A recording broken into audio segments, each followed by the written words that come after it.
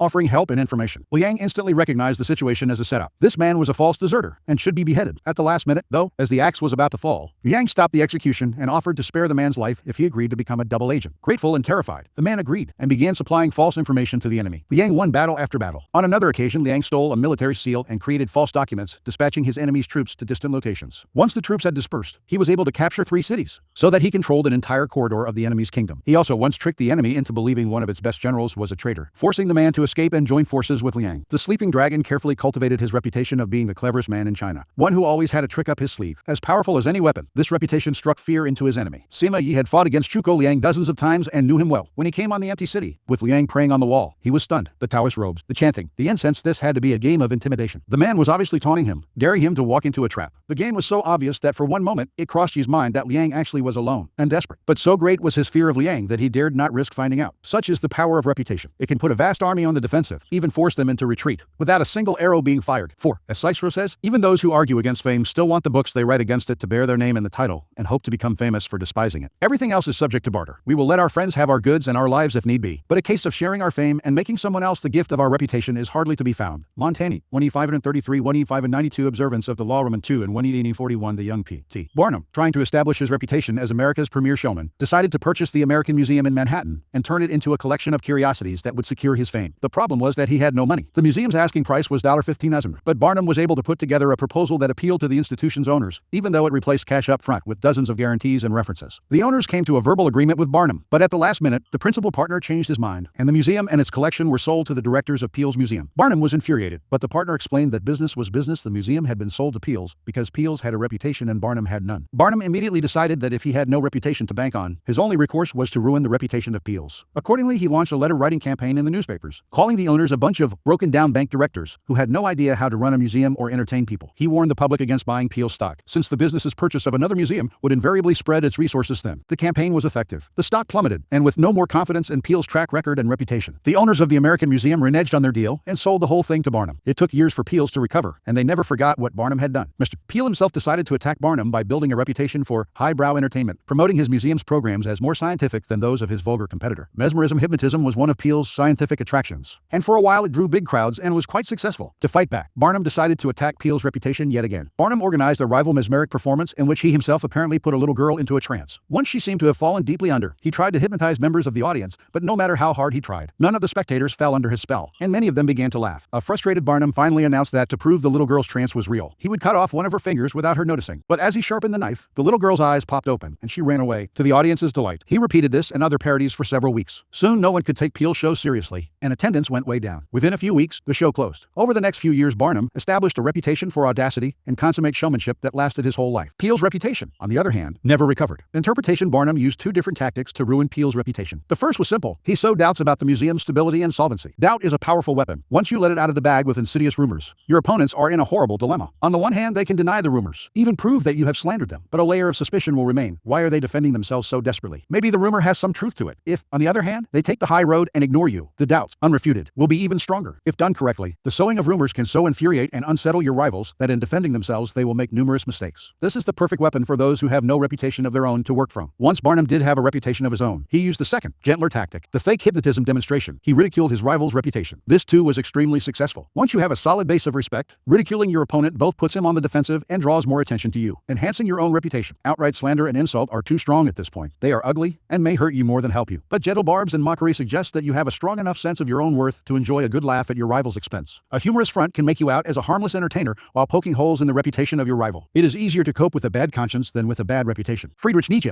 1-844 19 Keys to Power the People Around Us. Even our closest friends will always to some extent remain mysterious and unfathomable. Their characters have secret recesses that they never reveal. The unnobleness of other people could prove disturbing if we thought about it long enough, since it would make it impossible for us really to judge other people. So we prefer to ignore this fact and to judge people on their appearances, on what is most visible to our eyes closed, gestures, words, actions. In the social realm, appearances are the barometer of almost all of our judgments, and you must never be misled into believing otherwise. One false slip, one awkward or sudden change in your appearance can prove disastrous. This is the reason for the supreme importance of making and maintaining a reputation that is of your own creation. That reputation will protect you in the dangerous game of appearances, distracting the probing eyes of others from knowing what you are really like and giving you a degree of control over how the world judges you, a powerful position to be in. Reputation has a power like magic. With one stroke of its wand, it can double your strength. It can also send people scurrying away from you. Whether the exact same deeds appear brilliant or dreadful can depend entirely on the reputation of the doer. In the ancient Chinese court of the Wei Kingdom, there was a man named Mai Tzu who had a reputation for supreme civility and graciousness. He became the ruler's favorite. It was a law in Wei that whoever rides secretly in the ruler's coach shall have his feet cut off. But when Mai Tzu's mother fell ill, he used the royal coach to visit her, pretending that the ruler had given him permission. When the ruler found out, he said, "How dutiful is Mai Tzu."